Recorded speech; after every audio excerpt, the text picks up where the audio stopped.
Hello, and welcome to Chapter 5 of the HTML Complete course. We learned about the various types of links and how to make them last week. We also made an example of linking a website and its pages. We'll pick up where we left off in Chapter 5 Images.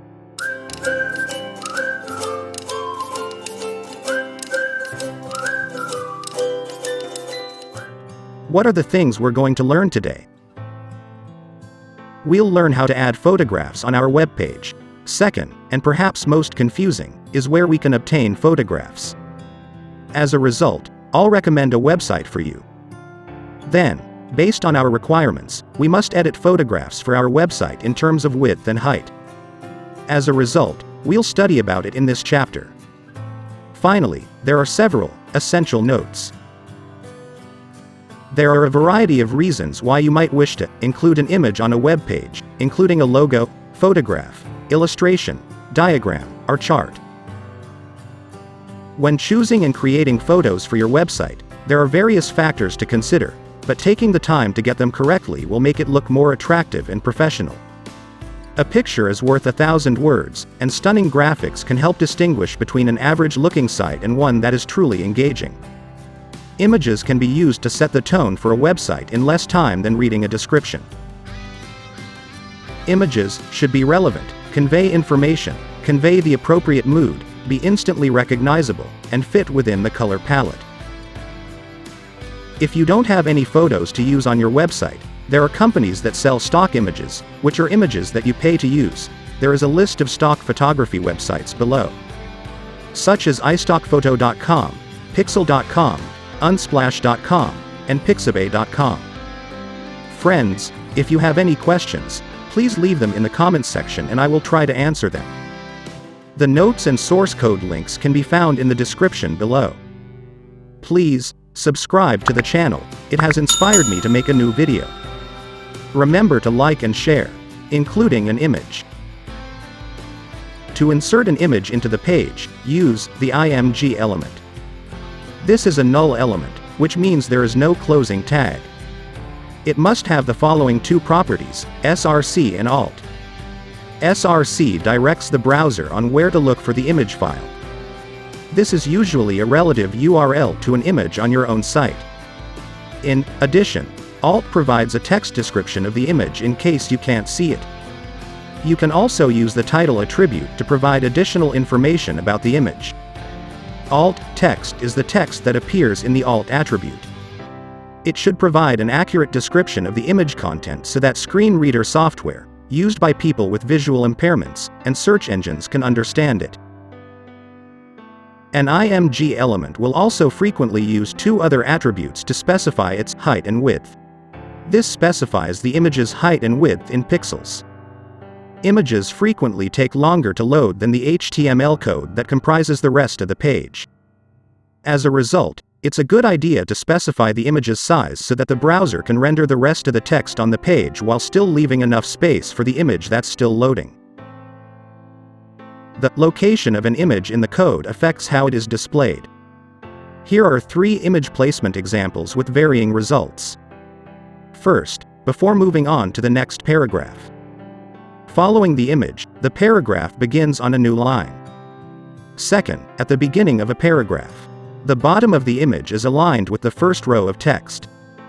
Finally, in the middle of a paragraph, the image is positioned between the words of the paragraph in which it appears. The location of the image in the code is critical because browsers display HTML elements in one of two ways. Block elements are always placed on a new line. The H1 and P elements are examples of block elements. If an img is followed by a block level element, such as a paragraph, the block level element will appear on a new line after the image, as proven in the first example on this page. Inline elements are contained within block level elements and do not begin on a new line. The B, EM, and img elements are examples of inline elements. If the img element is contained within a block level element, any text or other inline elements will flow around the image, as demonstrated in the second and third examples on this page. Horizontal image alignment. The align attribute was commonly used to specify how other elements of a page should flow around an image. This is far more appealing than having just one line of text next to the image, as shown on the previous example. When the align attribute is set to left, the image is positioned to the left and text flows around it. When the align attribute is set to right, the image is centered and the text flows around it. Vertical image alignment. The align attribute has three values that control how the image aligns vertically with the text that surrounds it: top, middle, and bottom. The value of top positions the first line of text near the top of the image, while subsequent lines of text appear below the image. The value of middle places the first line of text near the image's vertical center, and subsequent lines of text appear below the image. Bottom places the first line of text near the bottom of the image and subsequent lines of text below the image. Friends, if you have any questions, please leave them in the comments section and I will try to answer them. The notes and source code links can be found in the description below.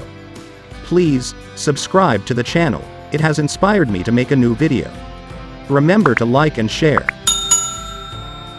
Figure, caption and figure. Captions are frequently included with images. HTML5 has added a new figure element to hold images and their captions, allowing the two to be linked. You can place multiple images inside the figure element as long as they all have the same caption. HTML5 now includes the figure-caption element, which allows web page authors to add a caption to an image. There was no way to associate an img element with its caption prior to the creation of these elements. Let's put what we've learned today into practice. Write the HTML opening and closing tags first. Then, in the head element, put the website's title tag.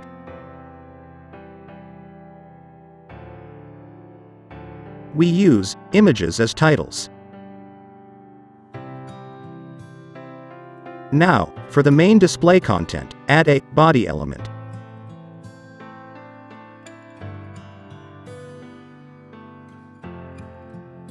Let's use the img element to add a picture. To add an image, use the src attribute. All of the photos were saved in the images folder. I'm going to add a GIF image.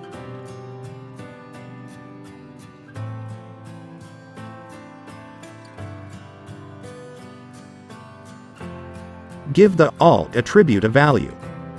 In the event that the image does not load, the alt attribute is used to display the picture description.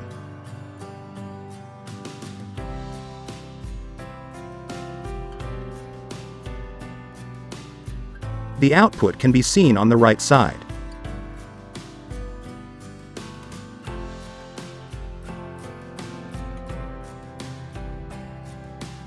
Now we're going to add an image with a caption. Use the figure element for this. We're utilizing a different approach to add a picture in this case. We've used photographs from the internet that are available for free.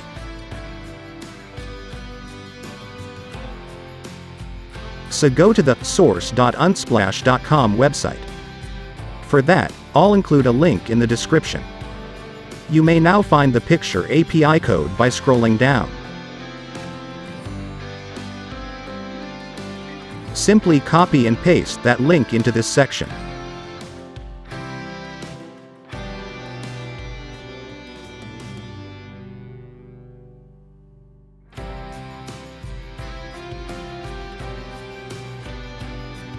On the right, you can see the image.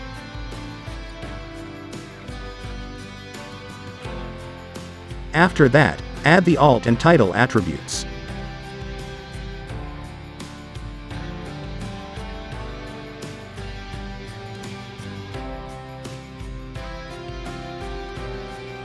So, whichever image you want to include, put that word in the link's last part. Assume we want a photograph of technology or a photograph of a laptop. So, put the words technology and laptop there. The image is very huge. Adjust the pixel of the photos in the links to lower the size of the image. We're working on a 375 by 250.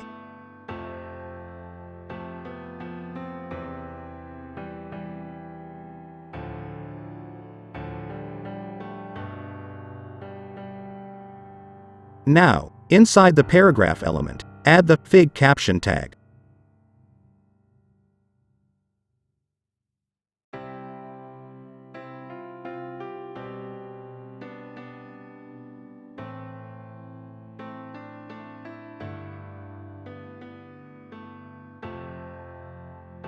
Add a single little heading now.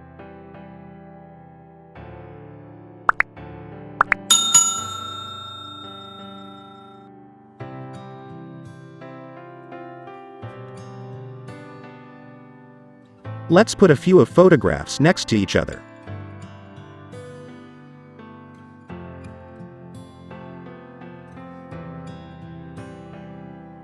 I'm going to start with the first photograph from our folder.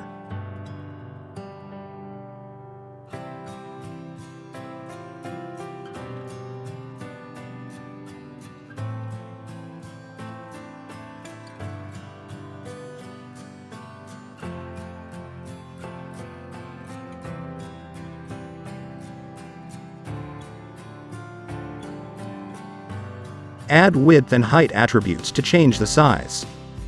Set the value for each to 150.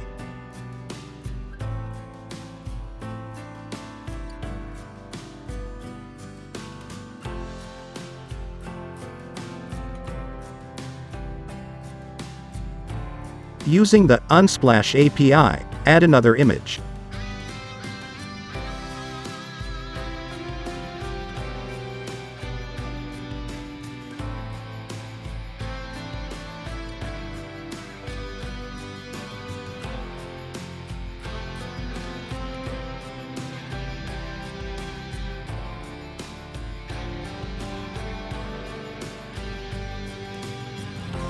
The image isn't the right size for us. As a result, change it by altering the pixels in the link.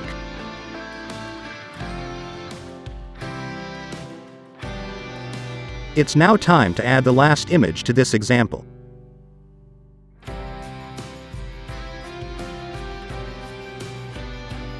I'm looking for a mobile-related graphic. As a result, use a word that is related to it.